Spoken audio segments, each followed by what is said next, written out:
सभी को नमस्कार। करियर फर्स्ट चैनल पर आप सबका स्वागत है। आज का डिक्टेशन लिखने के लिए तैयार है? Yes, start. भारत में पंचायती राज व्यवस्था ग्रामीण जीवन के पुनर्निर्माण में महत्वपूर्ण भूमिका निभा रही है।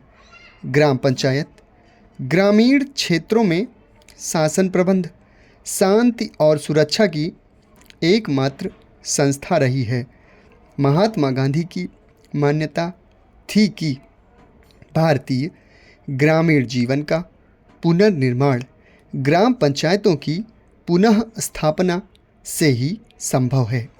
राधा कुमुद मुखर्जी ने ग्राम पंचायत को प्रजातंत्र के देवता तक की संज्ञा दी है। उन्होंने स्पष्ट शब्दों में कहा है कि ये समस्त जनता की सामान्य सभा के रूप में अपने सदस्यों के समान अधिकारों, स्वतंत्रताओं के लिए निर्मित होती है, ताकि सब में समानता, स्वतंत्रता तथा बंधुत्व का विचार दृढ़ रहे।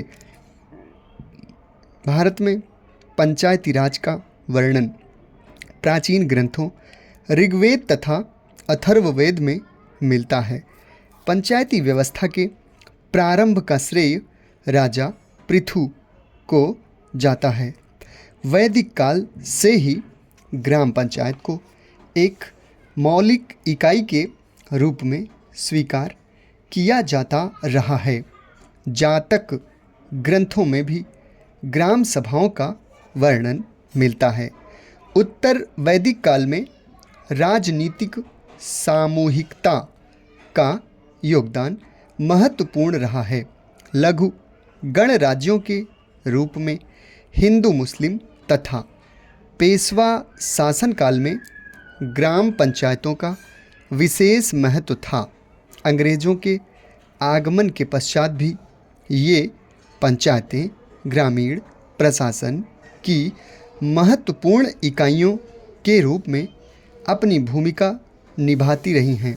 वास्तव में विभिन्न प्रकार के सामाजिक, धार्मिक एवं सांस्कृतिक परिवर्तनों के पश्चात भी ग्रामीण समुदायों का स्थायित्व बना रहा और पंचायतें अपने कार्यों को संचालित करती रहीं।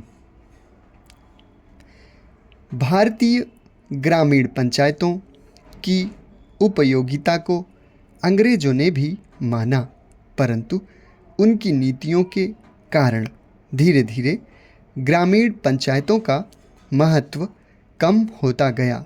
अंग्रेज़ों ने मूलतः सामुदायिकता के स्थान पर व्यक्तिगत उत्तरदायित्वों को विशेष महत्व दिया।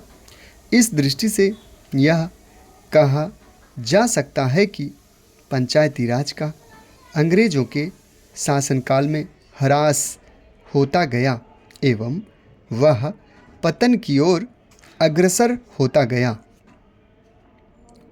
स्वतंत्रता प्राप्ति के पश्चात पंचायती राज के पुनर्निर्माण का प्रयास किया गया।